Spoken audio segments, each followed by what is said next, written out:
దేవుని స్తోత్రం. అందరూ బాగున్నారండి? బాగుండి అందరూ కూడా ఒక్కసారి గట్టిగా చప్పలు కొట్టి హల్లెలూయా అన్నా, హల్లెలూయా, యేసు రక్తమునకే జయం. దేవునికి మహిమ కలుగును గాక. గత సంవత్సరం ఇదే కోట నుంచి యేసువారు ఇప్పటివరకు కూడా సంతోషకరంగా ఆయుధాలతో కుటుంబాన్ని అలాగే ఇక్కడ ఉన్న బిడ్డలను మరి ముఖ్యంగా దావీదురాజు గారు వారి ఫ్యామిలీని క్షేమంగా ఉంచినందుకు మరొకసారి thank you Jesus, thank you Jesus. చిన్న వాక్యం 2 మాటలు ధ్యానం చేసుకుందాం. పరిశుద్ధ గ్రంథం నుంచి యోబు గ్రంథం 8వ అధ్యాయం 7వ వచనం చదువుకుందాం. యోబు గ్రంథం 8వ అధ్యాయం 7వ వచనం. అప్పుడు నీ స్థితి మొదట కొద్దిగా ఉండినను తొదకు నీవు మహా అభివృద్ధి పొందుదు. మనం నిన్నటి వారమే, మనకు ఏమీ తెలియదు. భూమి మీద మన దినములు నీడవలే ఉన్నవి. దేవుని స్తోత్రం.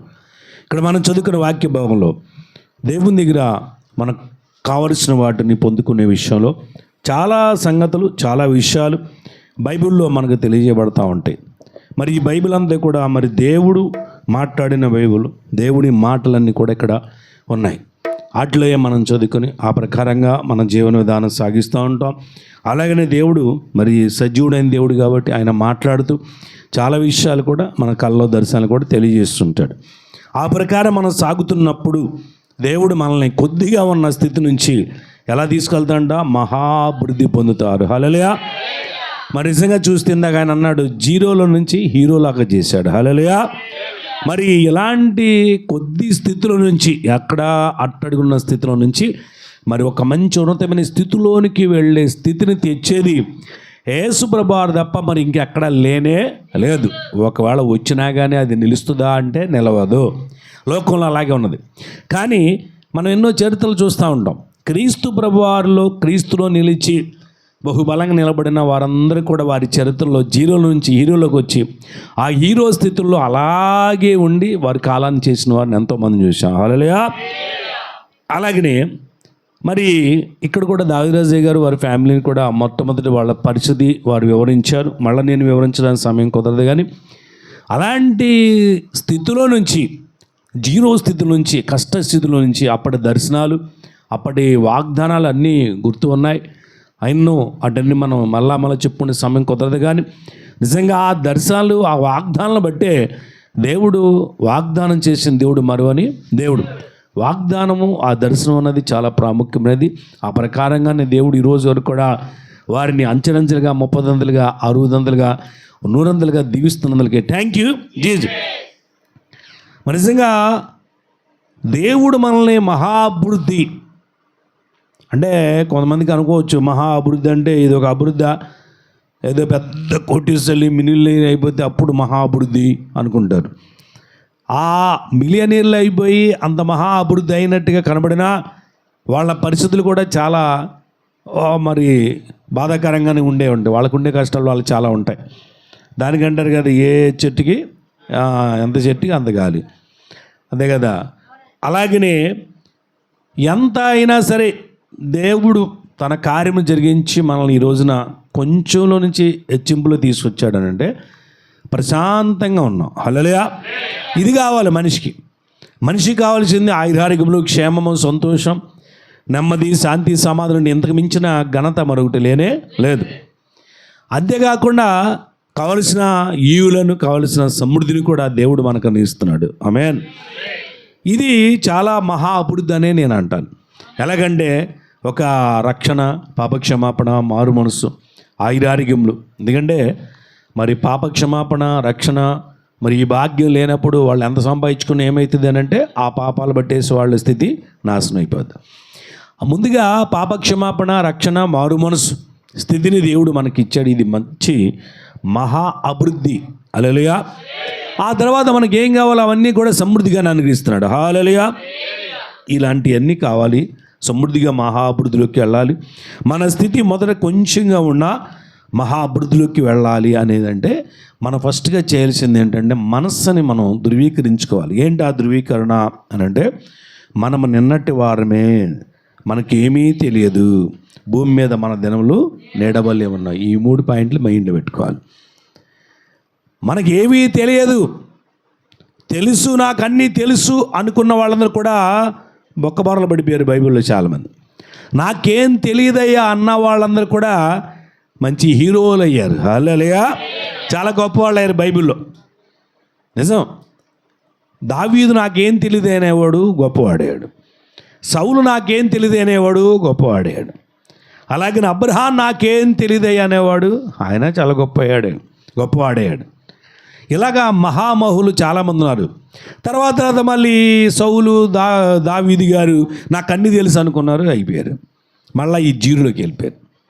కాబట్టి ప్రియులారా, మనం ఒక ఉన్నతమైన స్థితిలోకి మహాగణతలోకి వెళ్ళాలంటే ఎంత హీరోలు అయినా సరే నాకేం తెలీదు, అంతా దేవునికే తెలుసు. ఆమేన్. ఈ మనసు మనకు ఉండాలి ఎప్పుడు కూడా.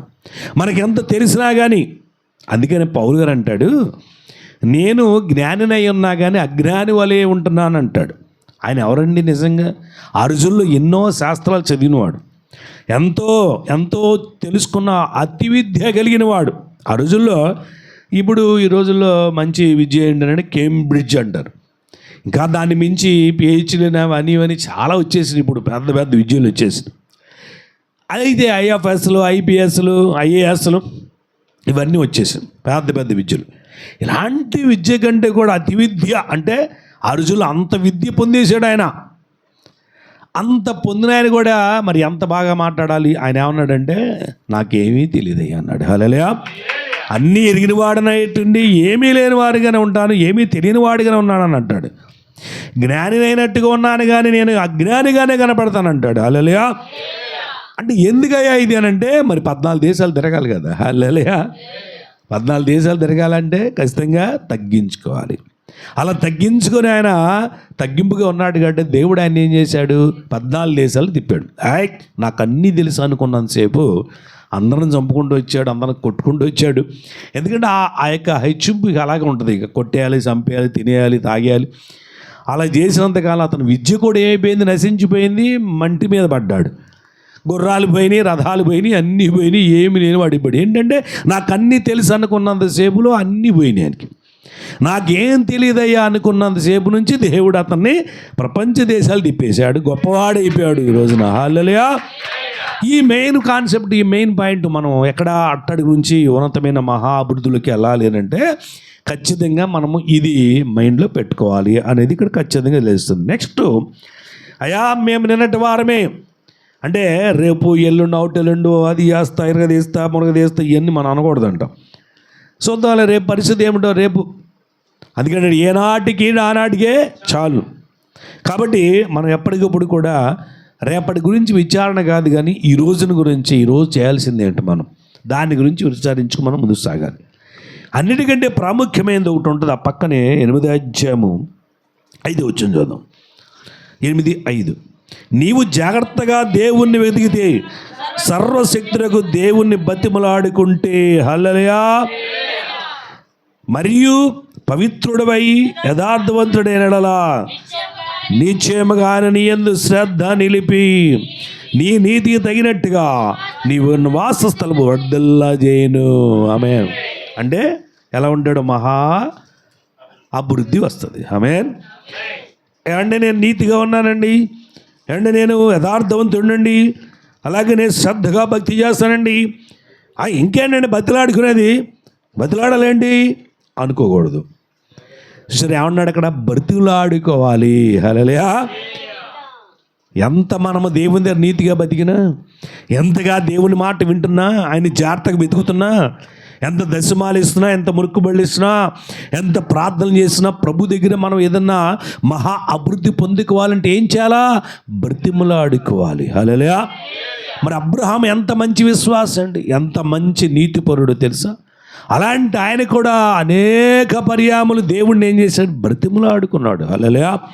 నా మాట నువ్వు ఎందుకు వినవయ్యా, నేను ఎంత చేస్తున్నా, అన్నిటిలో దశమాగా ఇస్తున్నా, ప్రతిష్టార్పణ ఇస్తున్నా, మొక్కుబళ్ళు ఇస్తున్నా, యథార్థవంతుడిగా జీవించాను, కూర్చోమని నుంచున్నా, నువ్వు నాకు ఎందుకు చేయవు ఈ మేలు అని అడగలే. బతిలాడుకున్నాడు, నీ చిత్తమే బతిలాడుకున్నాడు అయ్యా అని. ఆ బతిలాటలో 90 ఏళ్ళు గడిచిపోయింది, 99 ఏళ్ళు గడిచిపోయింది పిల్లలు పడటానికి. అయ్యా నువ్వు ఎంత ఇస్తే మాత్రమే, ఇదిగో నా ఆస్తి మొత్తానికి వారసుడు ఆయనకి ఎలియాజరు కుమారుడు అవుతాడు, పనివాడి కొడుకు అవుతాడు కదా అని బతిలాడుకున్నాడు. అక్కడ కూడా రోషంగా మాట్లాడలేం.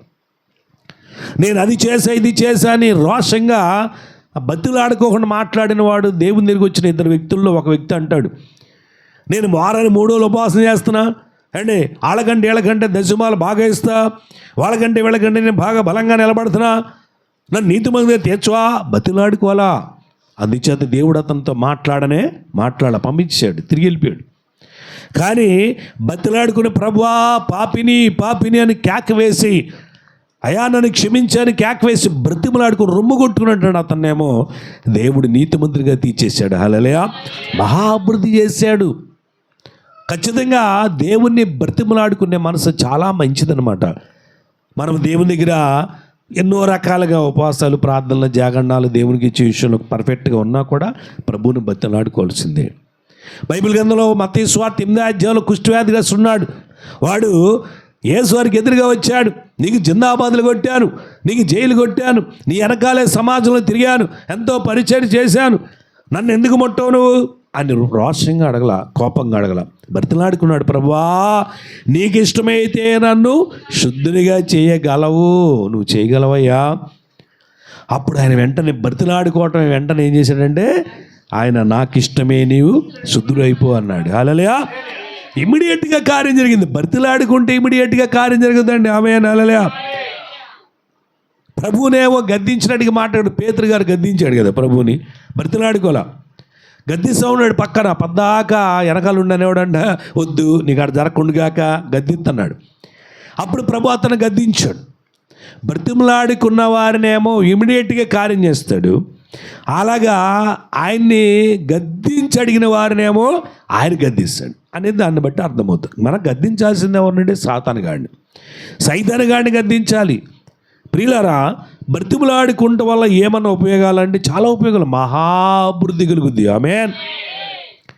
ఇక అంతా అభివృద్ధి కలిగిన తర్వాత సౌలు ఏం చేశాడు? సౌలు గాడిదలు కాసుకున్నంత సేపు దేవుడిని బతిలాడాడు. ఇక మహారాజు గారు అయిన తర్వాత బతిలాడ తగ్గించాడు. ఎందుకంటే రూపాయి ఇచ్చింది కదా, రూపాయి ఇచ్చింది, మహారాజు గారు అయిపోయాడు, చాలా గొప్పవాడు అయిపోయాడు. గొప్పవాడు ఎప్పుడైతే ఇక రాజుగారు అయిన తర్వాత బతిలాడే మనసు లేదు. ఇక బతిలాడుకోకుండా ప్రధానికి ఇక ఆయనకి ఇష్టం చేసుకుంటూ వెళ్ళిపోయాడు. దేవుడిని అడిగేది ఏంటి, దేవుడిని అడగలంటే అనేసి ఆయనకి నచ్చినట్టు చేసుకుంటూ వెళ్ళిపోయాడు. దానికి దేవుడు కోపం వచ్చింది, నువ్వు ఇలా చేసేవేంటి, అమాలేకులను చంపేయమంటే చంపకుండా వాళ్ళ శాసనం తీసుకొచ్చి ఇంట్లో పెట్టేవేంటి, నాకు కాదన్నదాన్ని తెచ్చావు అని ఆయనకు బాధ కలిగింది. అప్పుడైనా బతిలాడుకున్నాడా? బతిలాడుకోవాలా. ఏంటంటే నేను చేశాను, తప్పు చేశానంటే చూసావా. అందుచేత ఏమైందంటే పాప అతను కుటుంబీకులందరూ కూడా ఒక్క దినమనే హతులైపోయారు. దావీదు మొదట బాగా బతిలాడుకునేవాడు, తర్వాత మహారాజు అయిపోయాడు. ఓ సంవత్సరం మనిషి తర్వాత ఏదో పొరపాటు చేశాడు. చేసిన తర్వాత ఏం చేశాడు, ఆ విషయాన్ని ప్రవక్త చెప్పినప్పుడు వెంటనే ఒక్కబారు పడిపోయి సాగిలి పడిపోయి వస్త్రం చింపేసుకుని బతిమలాడుకున్నాడు దేవుడిని. అలా బ్రతిలాడాడు కాబట్టి దేవుడు అతన్ని క్షమించేశాడు. అక్కడ అతను బతిలాడలా దేవుణ్ణి. నాకేంటంటే అన్నట్టుగా మాట్లాడు. అందుచేత అతనికి సౌలుకి క్షమాపణ దొరకలా. కానీ ఈయన రాజుగారైనా నాకేంటని అనుకోకుండా, అదే ఫస్ట్ చెప్పాం కదా, ఏంటంటే నేను కొద్దివాడను, నేను నిన్నటి వారిని, మాకేం తెలియదు అనే తగ్గింపు ఎప్పుడైతే ఉందో దేవుని దగ్గర, దేవుడండి ఆయన, మనం ఎంతటి వాళ్ళం, దేవుడు ఆయన ముందు బతిలాడుకున్నాడు. వెళ్ళిపోయి సావుకుడి దగ్గర బతిలాడుకుంటే దేవుని దగ్గర బతిలాడినట్టే. అక్కడ సావుకుడి దగ్గర బతిలాడేశాడు, పశ్చాత్తపడ్డాడు, ఏడ్చాడు, ఆయన పాదాలు పట్టుకున్నాడు. అందుచేత దేవుడు ఏం చేశాడంటే ఆ బ్రతిలాటను చూసి దేవుడు అతని పాపమును క్షమించును గాక అని సావుకుడు అన్నాడు. నీ పాపాన్ని దేవుడు క్షమించును గాక అన్నాడు. ఆ సావుకుడు మాట బట్టే అతనికి క్షమాపణ దక్కింది. హల్లెలూయా. కాబట్టి బ్రతిలాడేది ఎక్కడ, దేవుని దగ్గర మరియు దైవజనుల దగ్గర కూడా బ్రతిలాడుకున్నట్లయితే ఆ మేలు, ఆ క్షమాపణ దక్కుద్ది అనేది మనకు అర్థమవుతుంది. ఆమేన్. హల్లెలూయా. కాబట్టి ఈ బ్రతిలాడే విషయాల్లో బైబిల్లో ఎవరన్నా బ్రతిలాడుకున్నారా అనే విషయానికి వస్తే కీర్తన గ్రంథం 119 అధ్యాయం 58 వెళ్దాం. కీర్తన గ్రంథం 119 18 58 చదవండి. కటాక్షించుమని నా పూర్వదేమతో నిన్ను ఏంటండి కటాక్షించుమని నా పూర్వదేమతో నిన్ను బతిలాడుకుంటున్నా. బతిలాడుకునేది కూడా ఎట్టకంట, ఆ సర్లేండి అట్టగానండి దేవుడా అనకూడదండి. పూర్ణ హృదయముతో. ఇప్పుడు బైబిల్లో మీకు తెలుసు కదా, ఇస్కియా గారికి మరణకరమైన రోగం, ఇక 2 రోజులకి చచ్చిపోతారంటే 2 రోజుల కంటే సివియర్ కండిషన్ అయిపోయాడు. ఇక రాజుగారు మరి ఆయన ఎలా బతిలాడుకున్నాడు అని అంటే, పూర్ణ హృదయముతో గోడ వైపు తన యొక్క ముఖం తిప్పుకొని ఏడ్చి బతిలాడుకున్నాడు దేవుడిని. బతిలాడుకోగానే దేవుడు ఏం చేశాడండి, 15 సంవత్సరాలు ఆయుష్ ఇచ్చాడు. హల్లెలూయా. ఇక్కడ అదే అంటున్నాడు, ఏమంటున్నాడంటే, కటాక్షించుమని నా పూర్ణముతో నిన్ను బతిమాలుకుంటున్నాను, నీవిచ్చిన మాట చొప్పున నన్ను కడించుము. హల్లెలూయా. నువ్వు మాట ఇచ్చావుగా, నువ్వు చెప్పావుగా, చేస్తావు లేదా అలా అంటలా, నీవు ఇచ్చిన మాట చొప్పున అయ్యా కడించాయా అని బతిలాడుకుంటున్నాడు. హల్లెలూయా. ఇదే విషయంలో అబ్రహాము కూడా సమయంలో తన యొక్క సంతానం గురించి బతిలాడుకున్నాడు. ఆ యొక్క సొదొమ గొమొర్రా గురించి కూడా బతిలాడుకున్నాడు ఆయన. మరి ఎంతో నీతిమంతుడు ఆయన, ఎంతో మంచి విశ్వాస తండ్రి, దేవుడు బహుగా ప్రేమించే అబ్రహాం. అలాంటి ఆయన రోషంగా దేవుడిని పోట్లాడాల బతిలాడుకున్నాడు. అయ్యా 50 మంది నీతిమంతులు ఉన్నా సరే రక్షిస్తా కదా, 20 మంది ఉన్నా రక్షిస్తా కదా, 10 మంది ఉన్నా రక్షిస్తా కదా, రక్షించలేనా ఆ 10 మందిని బట్టేనా బ్రతిమలాడుకున్నాడు. ప్రియులారా, ఇలాగ బ్రతిలాడే మనసాక్షి చాలా మంచిది. ఆ బ్రతిలాడేటప్పుడు ఇచ్చిన వాగ్దానం ఇచ్చాడు కదా, నువ్వు చేస్తాన్నా కదా, వాగ్దానం ఇచ్చావు కదా, వాగ్దానం నెరవేర్చవా అనేది కాకుండా బ్రతిమలాడుకుంటేనంట ఆయన ఏం చేస్తాడంట, కటాక్షించి కరుణిస్తాడంట. హల్లెలూయా. దానికనే అది హోషేయ గ్రంథంలోకి వెళ్దాం. 7:14 హోషేయ 7:14. హృదయపూర్వకంగా నన్ను బతిమాలుకొనక శయ్యల మీద పరుండి కేకలు వేయుదురు, నన్ను విసర్జించి ధాన్య మధ్యములు కావాలని వారు గుంపులు కూడుదురు. ఇక్కడ ఉన్నాడంటే అసలు ఇదంతా ఎందుకు చెప్తున్నానంటే, మహాభివృద్ధి మనకు కావాలి. ఆమేన్. ఇప్పుడు మంచి అభివృద్ధిలోకి వచ్చాం మనందరం, చాలా సంతోషం. వచ్చారు అభివృద్ధిలోకి, గట్టి రాట్ల సౌండ్. మరి మనం ఇంకా అభివృద్ధి కావాల్సిన వాళ్ళు చాలామంది ఉంటారండి, వాళ్ళు కూడా అలాగనే అభివృద్ధి అయినా మనం కూడా ఇంకా మహాభివృద్ధిలోకి వెళ్దాం కాక. మరి ఏం చేయాలంటే, చాలునయ్యా అని అనకూడదు, ఇంకా నన్ను మహాభివృద్ధి చేయ ప్రభా అని అడగాలి. హల్లెలూయా. పౌలు గారు అంటాడు కదా, ఈ జీవితం మటుకి ఇలా సాల్లే అనుకుంటానంట, మనుషులందరికంటే దౌర్భాగ్యమే అంటాడు. చాలునయ్యా అని మాత్రం అనకూడదు ఎప్పుడు కూడా. మహా అభివృద్ధిలోకి వెళ్ళేటట్టుగా ఎప్పటికప్పుడు ప్రభువుని బ్రతిమలాడుకుంటున్నట్లయితే ఆయన ఇంకా అభివృద్ధి చేస్తాడు. అలా చేయాలనంటే ఏం చేయాలంటున్నాడు, హృదయపూర్వకంగా బ్రతిమలాడుకోవాలి. ఎక్కడా పడుకున్నా కానీ బతిలాడాలంట. హల్లెలూయా. నేనంతేనండి, ఇప్పుడు కూడా పడుకున్నా, నిద్రపోతున్నా, అంటే కూర్చున్నా, నడుస్తున్నా, డ్రైవింగ్ చేస్తున్నా, ప్రభు ప్రార్థన చేస్తూ ప్రార్థనలో బ్రతిమలాడుతూనే ఉంటారండి. చేయవా నాయనా, ఇదిగో సంఘానికి పలానా వారు ఇలా చెప్పారు, వాళ్ళకి మేలు చేయవా నాయనా, చెయ్యి ప్రభువా, చేయవా ప్రభువా, బతిలాడుతానండి. ఇలా బ్రతిలాడుకుంటే చెయ్యి మీద, అంటే ఎక్కడ బతిలాడాలి అని అంటే, అక్కడ మంచాల మీద పడుకున్నా కూడా నిద్రపోతున్నా సరే బతిలాడాలంట. హల్లెలూయా. నిద్రపోతున్నా బతిలాడాలి. ఆమేన్. నెక్స్ట్ ఎక్కడ బతిలాడాలి, కొంతమంది అన్నీ బాగుంటే బతిలాడతామండి అని అంటారు. అన్నీ బాగుంటే బతిలాడేది, అప్పుడు బతిలాడిన ఏం ప్రయోజనం అండి. రోమి రాసుపత్రిక 16:17 చదవండి. క్షమించండి, ఇర్మియా గ్రంథం 27:18 చదవండి, తర్వాత అక్కడికి వెళ్దాం. ఇర్మియా గ్రంథం 27:18 ఎక్కడ బతిలాడాలి. వారు ప్రవక్తలైతే యెహోవా వాక్కు వారికి తోడై ఉంటే యెహోవా మందిరంలోను, అంటే కొంతమంది అనుకుంటా మేము ప్రవక్తలం, మేము సావుకులం, మేము బతిలాడాల్సిన అవసరం ఏంటి, దేవుడికి ఆజ్ఞాపిస్తాం అనుకునే సావుకులు లేకపోలేదు.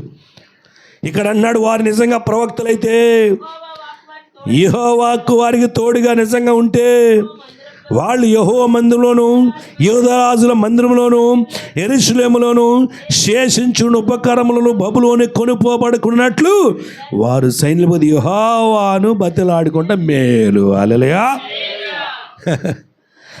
నిజమైన ప్రవక్తలు, నిజమైన సావుకులు ఏం చేయాలంట, పడుకున్నా సరే దేవుణ్ణి ఎందుకు బతిలాడుకోవాలి అని అంటే, మందిరావాళ్ళు ఎందుకు బతిలాడుకోవాలి, దేవుడి మందిలో బతిలాడుకోవాలి, అది మనకు మేలు. ఎందుకు బతిలాడుకోవాలంటే ఉన్నాయి పోకుండా. అప్పుడు అక్కడ ఉన్నాయని ఎత్తుకుపోతున్నారంట. అవి ఎత్తుకుపోకోకుండా బతిలాడుకోవాలి. అయ్యా ఉంటాలే అనుకోకూడదంట. ఎప్పటికప్పుడు ఏం చేయాలంటే మనకు దేవుడు ఇచ్చినవి, అది అక్కడ మందిరం అన్నాడు, మన గృహాల్లో కానీ మన హృదయ మందిరంలో కానీ, మన హృదయంలో కూడా మందిరంలోకి దేవుడు ఇచ్చాడు కొన్ని. ఇవ్వలేదా? హృదయ మందిరంలోకి ఏమి ఇచ్చాడు? మీ అందరికి ఏమి ఇచ్చాడు? మీ హృదయం మందిరంలోకి ఏమి ఇచ్చాడు? మన హృదయం అనే మందిరంలోకి ప్రేమ ఇచ్చాడు.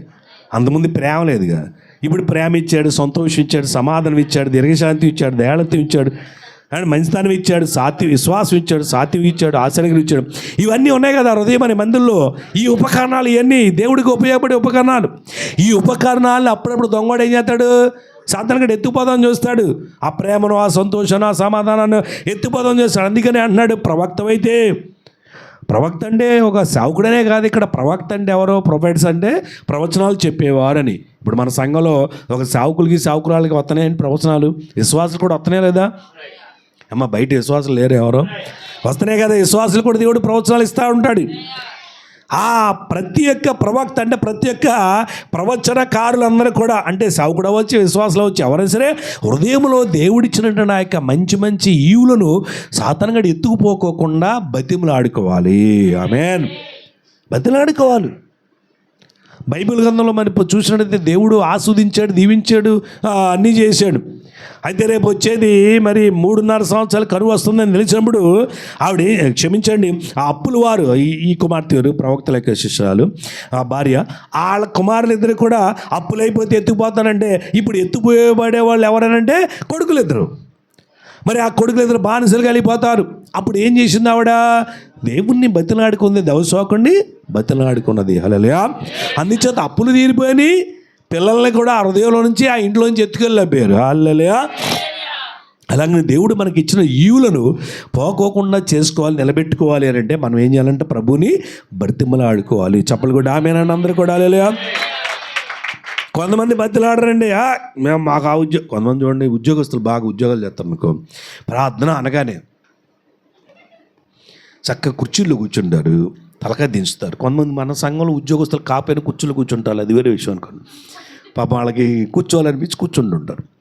సరే, ఈ కూర్చున్న వాళ్ళు ఎలా ఉంటారు తెలుసా? ఇక అలా కూర్చొని తలకాయ దించుతారు, బైబిల్ ఒళ్ళు పెట్టుకుంటారు. నేను ఒక ఆయన కూర్చొని వాక్యం అప్పుడే స్టార్ట్ చేసే వాక్యం, ఆ రెఫరెన్స్ చదివేసాను, ఫస్ట్ రెఫరెన్స్ చదివేసేసి వాక్యం స్టార్ట్ చేశాం. నా ఎదురుగా కుర్చీలో కూర్చున్నాడు ఒక ఆయన. వెంటనే మూసేసాడు బైబిల్కి, అంతే. మూసేసి బ్యాగులు పెట్టేసుకుని, బ్యాగ్ పక్కన పెట్టేసి టైం చూసుకున్నాడు, లెగుద్దామా కూర్చున్నాడు, లెగుతున్నాడు కూర్చున్నాడు, అంటే కదులుతున్నాడు. ఓకేగా అంటే ఇక వాక్యం స్టార్ట్ అవటమే కదిలేస్తున్నాడు. మళ్ళీ ఇది ఇంటర్వ్యూ, మళ్ళీ పైకి ఎదురు కూర్చున్నాడు.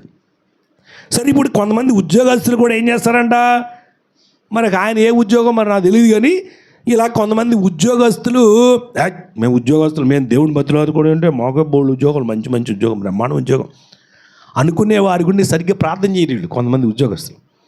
వాళ్ళ గురించి కూడా దేవుడు ఏమన్నాడు చూడండి. దానియేలు గ్రంథం 6:11 దానియేలు గారు ఉద్యోగస్తుడే కాదా?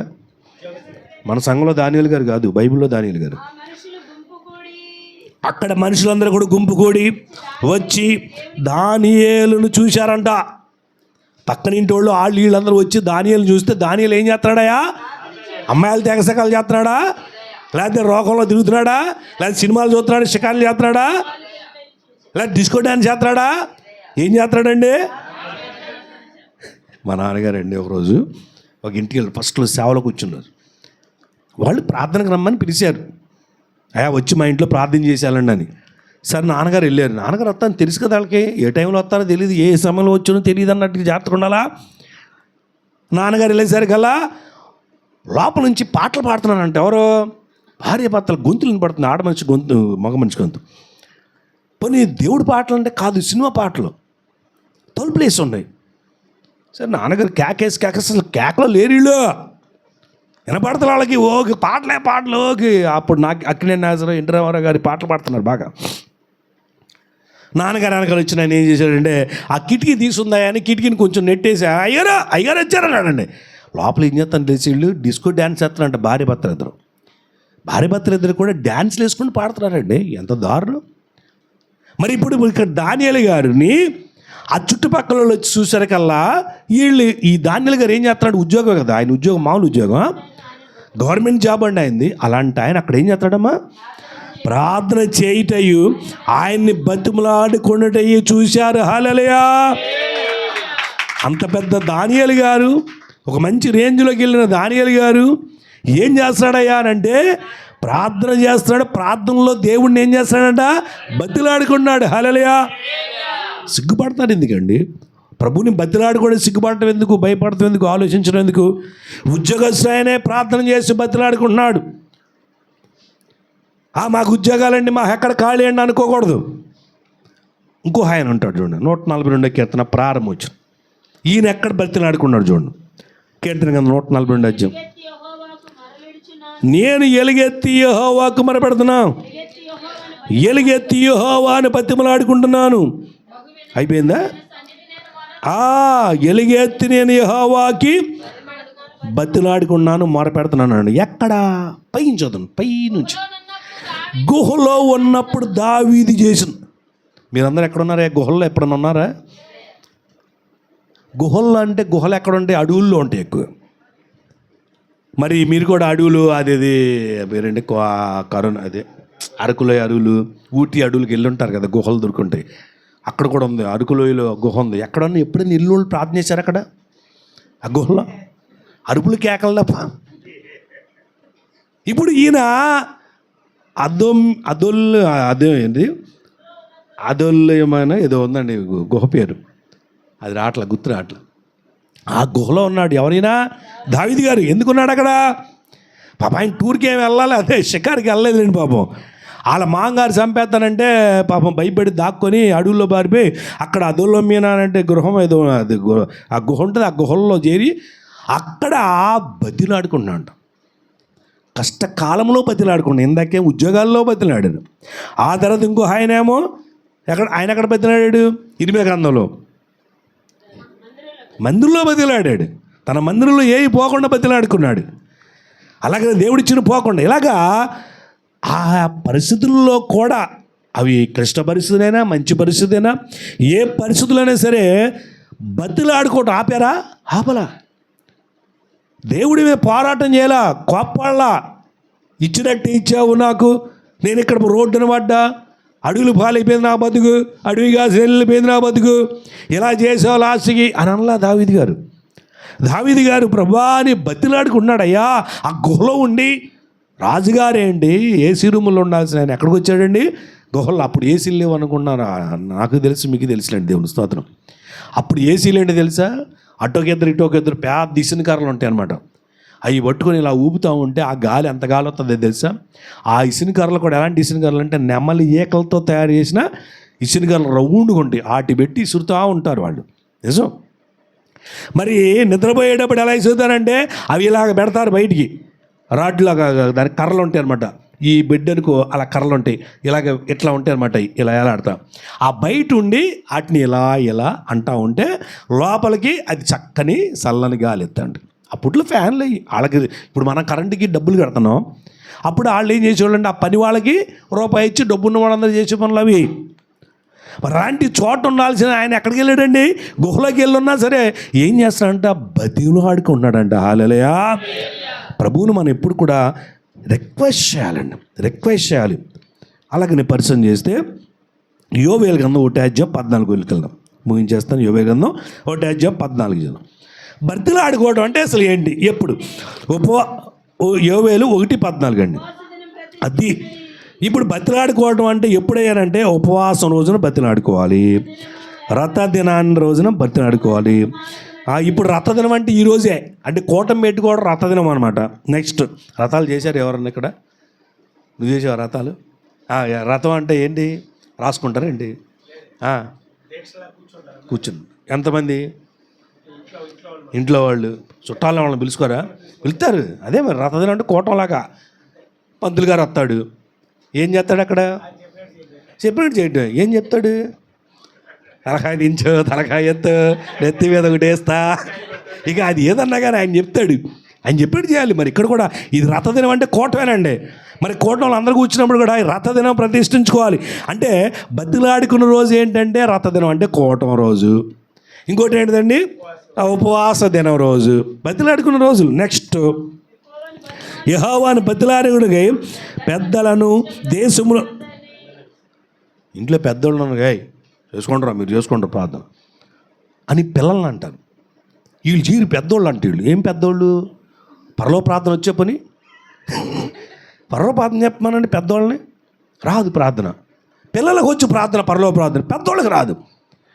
పిల్లలు మీరు చేసుకోండి. పిల్లలంటే ఎవరు అనుకున్నారు? సండే స్కూల్ పిల్లలు అనుకున్నారండి? కాదండి. పిల్లలు ఎవరైనా పిల్లలంటే కొడుకు, కోడలు అండి, కూతురు, అల్లుళ్ళు, మనం మీరు చేసుకుంటారు ప్రార్థన. వీళ్ళు మాత్రం చక్కగా అబ్బాయి మంచం మీద ఎల్లిగిలి పడుకొని ఆలోచిస్తూ ఉంటారు. ఆలోచన వల్ల ఏమైనా జరుగుద్దా? ఆలోచన కర్తవైతివి స్తుతింతును రాత్రి గడియలలో ఆలోచన. హల్లెలూయా. ఇక్కడ అన్నాడు కదా, బతిలాడుకున్న వాళ్ళు ఎవరే అంటే పెద్దలు, దేశములోని ప్రజలందరూ మీ దేవుడిని యెహోవా మందిలోకి వచ్చి బతిలాడుకోవాలి. హల్లెలూయా.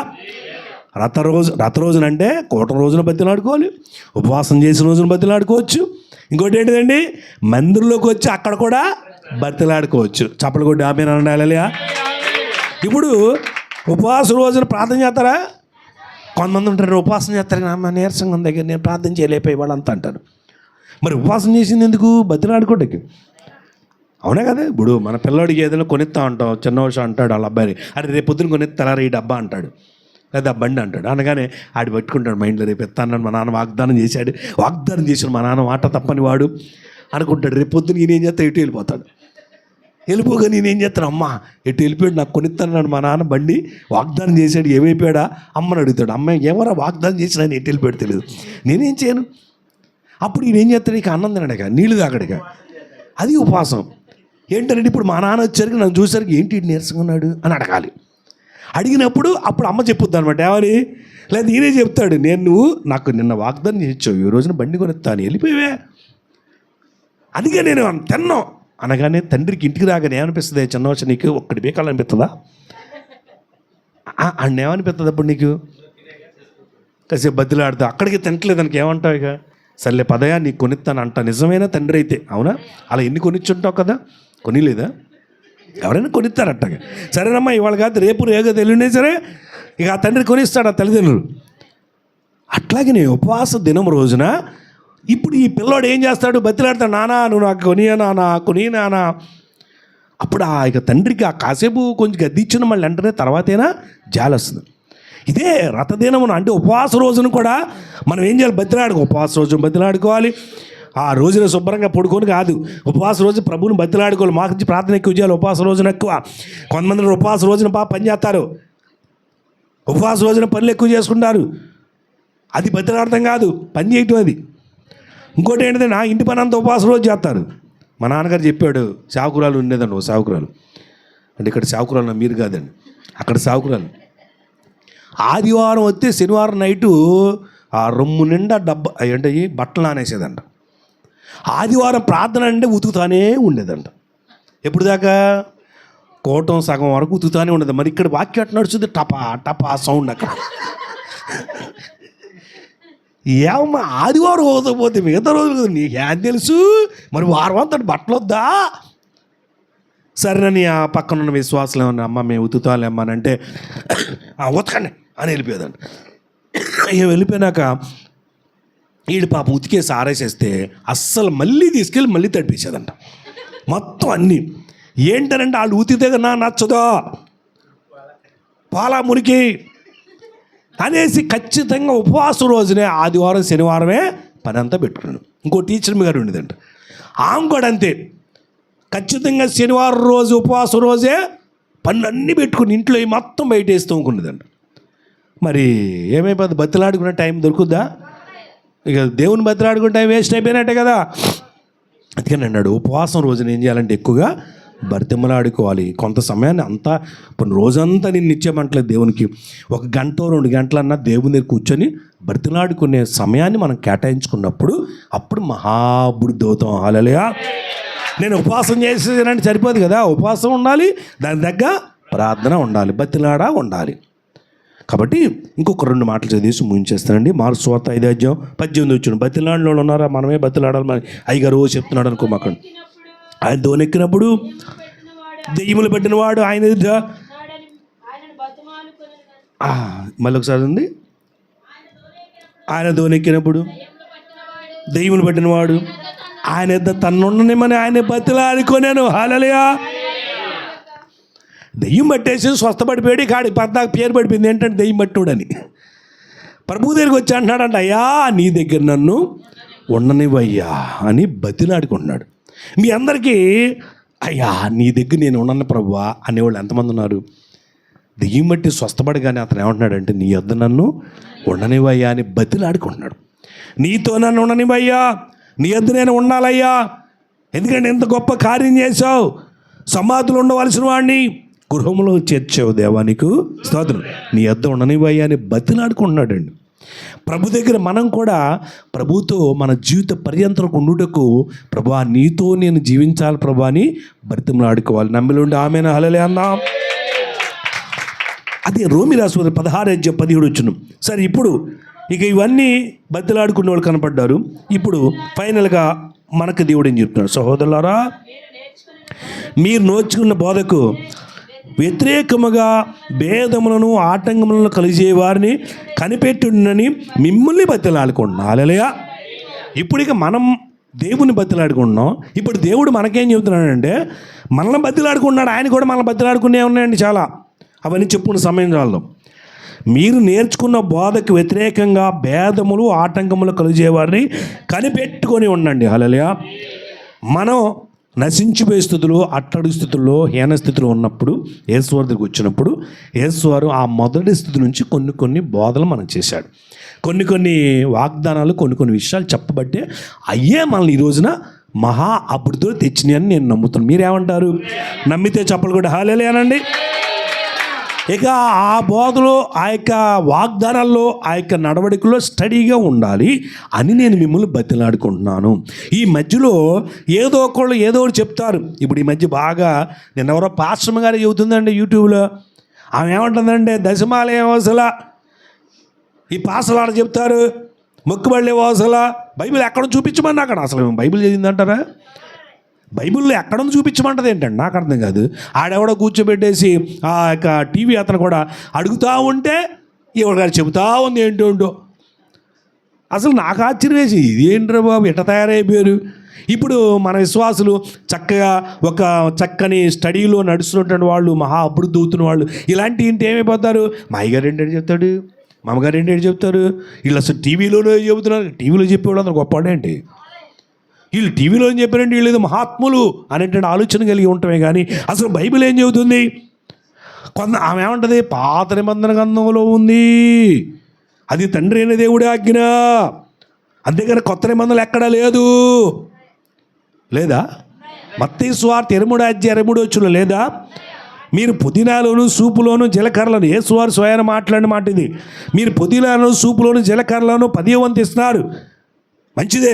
మంచిదే అన్నాడు. ఏమాకండి అన్న అక్కడ మంచిదే, కానీ న్యాయమును కనికరమును విశ్వాసం నిలబెడుతున్నారు నాయన, వాటిని మానక వీటిని చేయన్నాను. అంటే దశమాగాలు మానొద్దని చెప్పాడు లేదా? వాటిని మానొద్దు, వీటిని చేయమన్నాడు. హల్లెలూయా. సావుకులు బాగుపడతాకి, సావుకులు కార్లు కొనుక్కోవడానికి, సావుకులు బిల్డింగులు కొట్టుకోవడానికి చెప్తారు అని అంటుందండి ఆవిడ. అసలు ఆ నోరా తాటి మట్ట, ఎంత అసూయండి నాకు అర్థం కాదు. ఇప్పుడు విశ్వాసి దేవునికి ఇస్తే విశ్వాసి బాగుపడతాడా, సావుకుడు బాగుపడతాడండి? విశ్వాసి ఇస్తే ఎవరిస్తే వాళ్ళు బాగుపడతారు. ఒకప్పుడు, ఈ రోజున సరే, ఒకప్పుడు సావుకులుగా మేమున్నాం, తింటా కూడా తినలేని స్థితిలో ఉన్నాయి. అసలు నడక మీద వెళ్ళేవాళ్ళం చాలా చోట్ల గ్రామాలకి. కాళ్ళల్లో ఆన్లు వచ్చి అల్లాడిపోయిన రోజులు ఉన్నాయి. కడుపు కాల్చుకొని నీళ్లు మంచినీళ్ళు తాగి 3-4 రోజులు కూడా పస్తులు పడుకున్న రోజులు ఉన్నాయి. ఒక్క జతతో సంవత్సరం మొత్తం బతికిన రోజులు ఉన్నాయి సావుకులు. మేము మా నాన్నగారు అయితే చాలాసార్లు టవలే కట్టుకుని ఉండేవాడు. ఎప్పుడు కోటాలకి వెళ్ళేటప్పుడు ఒక జత ఉంటే ఆ జత ఇస్త్రీ ఎంచుకొని వెళ్ళాడు. ఇస్త్రీకి కూడా ఆ రోజుల్లో డబ్బులు ఉన్నాయి కదా సరిగ్గా. మరి అలాంటి హీనమైన స్థితిలో జరిగిన రోజులు ఉన్నాయి. విశ్వాసులు కూడా అసలు ఇంకా హీనమైన స్థితి వాళ్ళది. ఎందుకంటే వాళ్ళకి అభివృద్ధి లేదు. చెప్పగా కొద్దిగా వాళ్ళు దేవునికి ఇస్తూ అట్లా వాళ్ళు మహా అభివృద్ధిలోకి వచ్చారు. హల్లెలూయా. అలా వచ్చినప్పుడు మరి మమ్మల్ని కూడా దేవుడు కాడించాడా? అంటే సేవకుడిని ఒక రకంగా, విశ్వాసం ఒక రకంగా దేవుడు చూస్తాడా? ఆయన అందరికీ ఉపకారి, అందరినీ ఖండిస్తాడు. అందుకని దేవుడు ఏం చేశాడు అని అంటే, నా స్వయ అనుభవం చెబుతున్నాను, ప్రవక్తల అనుభవాలు కూడా చాలా ఉన్నాయి. మీరు ఫలించాలి, అభివృద్ధి పొందాలి, ఆస్వాదించబడాలంటే మీరు కూడా 10వ వంతు చెల్లించాలి. మీకు వచ్చిన 10వ వంతులో మీరు 10వ వంతు ఇవ్వండి. ఇది మేము తెలుసుకొని మేము దేవునికి ఇవ్వడం మొదలెట్టిన తర్వాత మమ్మల్ని కూడా దేవుడు ఆస్వాదించాడు. హల్లెలూయా. ఎలా ఆస్వాదం ఇది అనంటే, విశ్వాసును ఆస్వాదించి విశ్వాసు ద్వారా మాకు తీసుకొచ్చాడు. హల్లెలూయా. ఇప్పుడు రైతుకి ఒక 10 ఎకరాల పొలం ఉందండి. ఆ పొలానికి బాగా కావాల్సినవన్నీ చేస్తాడు.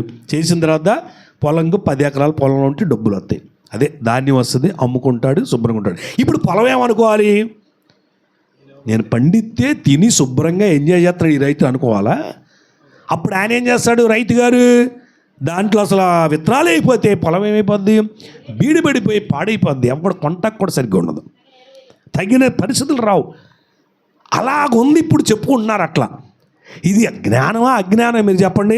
అజ్ఞాన సంబంధమైన ఇటువంటి మాటలు మాట్లాడేవారి వైపు మీరు చూడకండి అంటున్నాడు. అది హల్లెలూయా. ఆ మొట్టమొదటి బోధ, ఆ మొట్టమొదటి పరిస్థితులు మనకు దేవుడు ఏం చెబితే ఈ రోజుగా మహా అభివృద్ధిలోకి వచ్చామో ఆ మొదటి పరిస్థితిని విడిచిపెట్టకూడదని ఆనాడు సంఘంలో ప్రకటన గ్రంథంలో ఖచ్చితంగా 7 సంఘాలు క్లారిటీగా తెలియజేశాడు. హల్లెలూయా. కాబట్టి ఇదే చెప్తున్నాడు, ఇలాగ మీరు తప్పిపోకూడదు అని బతిలాడుకుంటున్నాను అంటున్నాడు. హల్లెలూయా. ఆ విషయంలో కూడా నెక్స్ట్కి వెళ్తే ఏం బతిలాడుకుంటాడు దేవుడు? 1 కొరింథీ 4:13 దూషించబడి బతిమాడుకుంటున్నాము, లోకమునకు మురికిగాను అందరికి పెంటగాను. ఎప్పటికీ దూషించబడి మనం తిట్టినోళ్ళు కూడా మనం ఏం చేయాలంట? బతిలాడుకోవాలంటాడు. మీరు బతిలాడుకోండి తప్పదని అంటున్నాడు. మనం తిట్టిన వాళ్ళు కూడా ఏం చేయాలంట? బతిలాడుకోవాలి. నెక్స్ట్ 1 పేతురు 2:12 చదువు. 1 పేతురు 2:12 అన్యజనులు మిమ్మల్ని ఏ విషయంలో దుర్మార్గం దూషించురో ఆ విషయంలో వారు మీ సత్క్రియలను చూసి వాటిని బట్టి దర్శనమున దేవుని మహింపచ్చినట్లు వారి మధ్య మంచి ప్రవర్తన గల వారు ఉండాలని మిమ్మల్ని బతిలాడుకుంటున్నారు. హల్లెలూయా. మనల్ని ఎవరైనా ఏదైనా దూషించారనుకో, ఇలాంటి వాళ్ళు అలాంటి వాళ్ళని, అయినా సరే వాళ్ళ ముందు మనం ఎలాగ ఉంటాం? మంచి ప్రవర్తన కలిగి వారై ఉండాలని, మీ ప్రవర్తన బాగుండాలని కోరుకుంటున్నానని బతిలాడుకుంటున్నాను అన్నాడు. హల్లెలూయా. ప్రియులారా, దేవుడు కూడా బతిలాడుకుంటున్నాం. మనం ఆయన బతిలాడుకోవటమే కాదు, మనకు కావలసిన వాటి కోసం, మన యొక్క మహా అభివృద్ధి కోసం మనం ఆయన వాళ్ళకు బతిలాడుకుంటే, ఆయన అన్నాడు మిమ్మల్ని అభివృద్ధి చేసిన తర్వాత మీరు కూడా సత్ప్రవర్తన కలిగిన వారే మంచిగా మీరు కూడా మరి దోషం చేయకుండా జాగ్రత్తగా ఉండాలని బతిలాడుకుంటున్నాడు మనల్ని ఆయన. కాబట్టి ఇటువంటి మరి బతిలాడటం అన్నది చాలా మరి ఒక మంచి పద్ధతి. దాంట్లో తప్పేమీ లేదు. ఒకసారి బతిలాడాల్సి వస్తుంది. అలాగనే మరి యాకోబు కూడా దేవుని దగ్గర బతిలాడుకున్నాడు, తెల్లవారులు బతిలాడుకున్నాడు. అలా బతిలాడుకొని పెనుగులాడాడు. అలాగే చెప్పుకుంటూ వెళ్తే చాలామంది కూడా బ్రతిలాడుకోవటం వల్ల చాలా మేలు పొందుకున్నారు ప్రియులారా. అలాగనే మనం కూడా దేవుని దగ్గర ఏ సమస్య ఉన్నా సరే, ఏ ఇబ్బంది వచ్చినా సరే మనుషుల దగ్గరికి వెళ్ళి బతిలాడుకుంటే వాళ్ళు ఏం చేస్తారు? సర్లే అంటారు, ఏమి చేయలేరు. ఒకళ్ళు ఏదైనా చేసిన ఏదో కూస్తగా సహాయం చేయగలుగుతారు, వాడి జీవితాంతం సహాయం చేయలేరు. కానీ అదే మన యేసయ్య దగ్గర కూర్చొని 1 గంట బతిలాడితే చాలా ఆయన్ని. మన రోజంతా కూడా మనుషుల దగ్గర బతిలాడిన ప్రయోజనం ఉండదు. కానీ దేవుని దగ్గర 1 గంట బతిలాడినా, 1 నిమిషం బతిలాడినా ఒకసారి ఆ నిమిషం కూడా మనకు మేలు చేసేస్తుంది. అలాంటి గొప్ప దేవుడు అన్నాడు. కాబట్టి ఆయన బతిలాడుకొని మనం మేలు పొందేదాం కదా, మేలు పొందేదాము. ఆమేన్, ఆమేన్. ప్రార్థన చేద్దాం. అందరు కలిసి వచ్చాను, ప్రార్థన చేద్దాం అందరు కూడా.